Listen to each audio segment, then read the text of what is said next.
micro, small, and medium enterprises thrive in an enabling business environment with effective legal, regulatory, and institutional frameworks. Businesses often face bottlenecks due to inconsistent policies and inadequate legal and regulatory frameworks. As local governments utilize resources towards improving the welfare of citizens, it is essential to ensure that they understand the need for quality legal, regulatory, and administrative frameworks that can drive productivity, increase jobs, improve the well-being of citizens, encourage investment, and ultimately ensure economic growth and development at grassroots level. So welcome to this episode of Leading Voices, an initiative of the Autonomy Center for Legislative Development under the Nigerian Economic Summit Group. Today, we're going to be discussing local government autonomy and the role of local government in economic development in Nigeria. Recently, the Supreme Court gave a judgment granting full financial autonomy to all local governments. Before now, local government funds are usually sent through their various, their respective state government, but now local government get to receive their own federal allocation directly from the federal government through the Revenue Mobilization and Fiscal Commission. Today we're going to be discussing with Mr. Steve Ogidan on the impact of the Supreme Court judgment on economic development in Nigeria. Good afternoon, Dr. Ogidan. My name is Khadijat, and I welcome you to Leading Voices, an initiative of the Autonomy Center for Legislative Development. Today we're going to be discussing on local government autonomy. This is in light of the recent judgment of the Supreme Court, where they granted full autonomy to the local government councils, and we're going to be discussing how you think this will affect the state of the Nigerian economy. So, welcome, sir. Thank you very much. Thank you for having me. Yes, sir. So my first question is, what are your thoughts on the role of the local government, their contribution to economic development in Nigeria? Thank you very much. Local government is the most important tier of government because it is the closest to the people. And the failure of governance in Nigeria could be attributed to the failure of local government. Unfortunately, we have been focusing too much attention on local government, not local governance. There's a difference between local government and local governance. Local governance is the entire framework, and local government is just one institution. It involves the participation of the people, it involves political autonomy, it involves financial autonomy. And the judgment of the Supreme Court is not just granting autonomy to the local government. The political autonomy has always been there. It is the financial autonomy, the wherewithal to be able to do the responsibilities as ascribed to the local government within the Constitution. That is what the judgment is all about.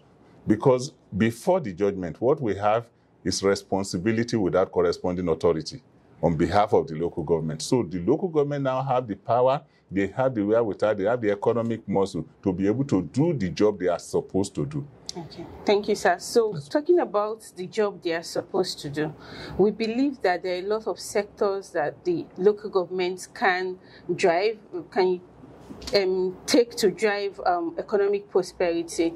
Agriculture, tourism, these are few of those sectors that they can invest in and drive economic prosperity. But what do you think are the limiting factors harnessing the potentials of the local government investing in these sectors and like boosting the economy through this sector? You see, there are many critical limiting and influencing factors making local government not to be able to do the work they are supposed to do. Many of us attended local authority primary schools. Primary education is the responsibility of the local government, and it is the failure of the local government to be able to drive primary education. That is why you have private nursery school, private primary school, and all of them coming up. So with the financial muscle of the local government, they should be able to drive primary education. They should be able to drive health and sanitation. They should be able to drive employment situation, especially when it comes to agricultural sector. The land belongs to the government. And the local government is the closest to the people. They must be able to create those opportunities for their youth. It is lack of opportunities at the local government level that is making everybody to run to Abuja, to their state capitals.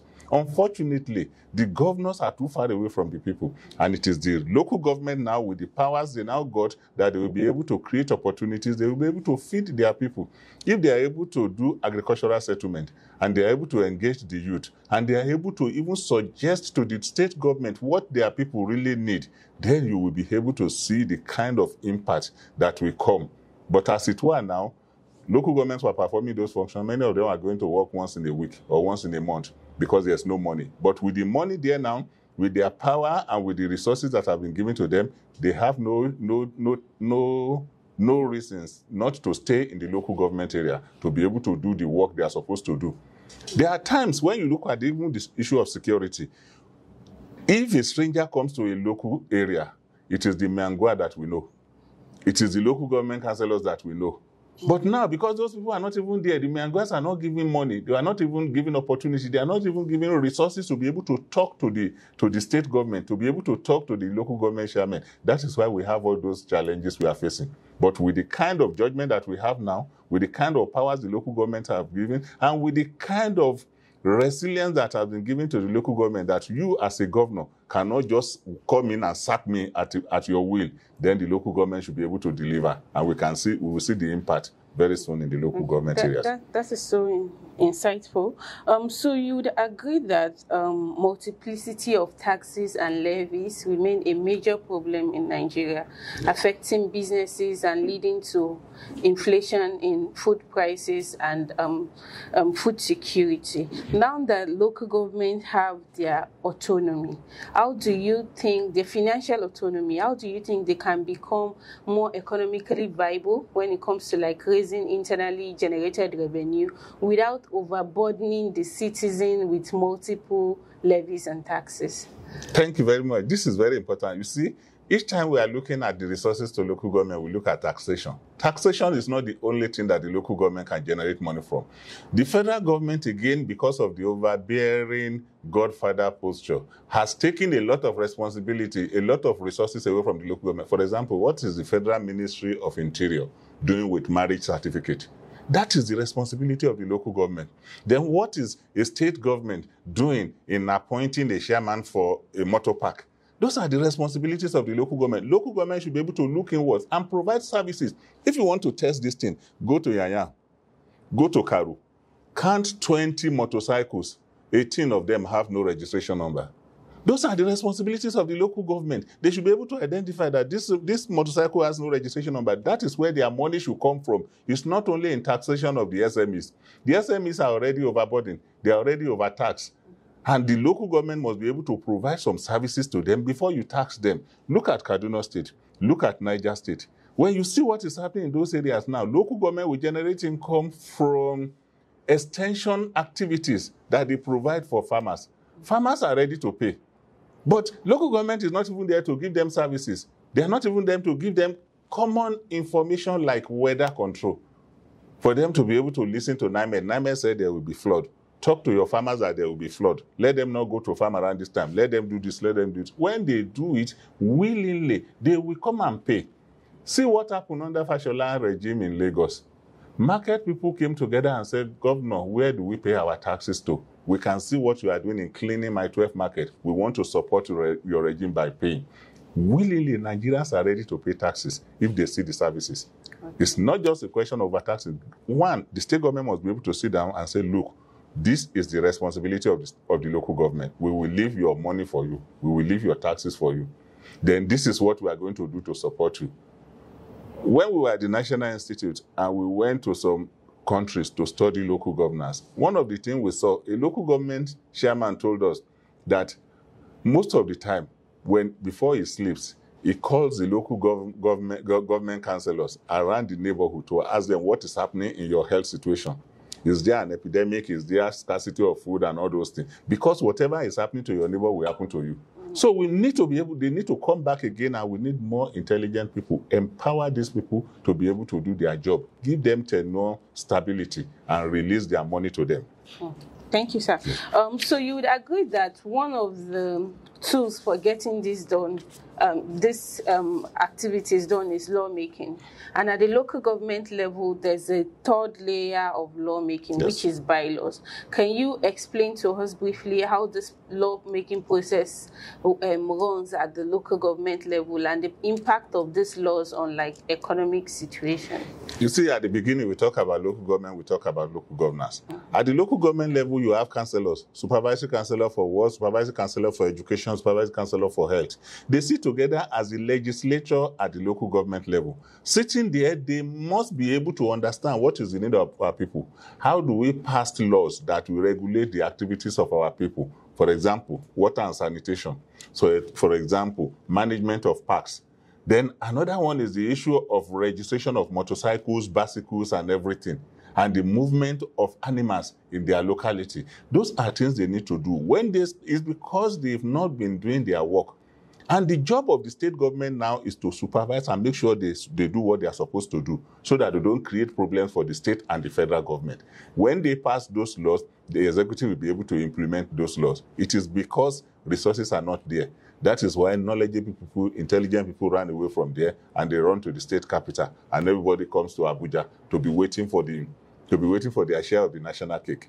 Now that they know that the cake is being baked at the rural area and the capacity is there. There was a time during the First Republic that Kano municipal local government lent money to Northern Nigerian government.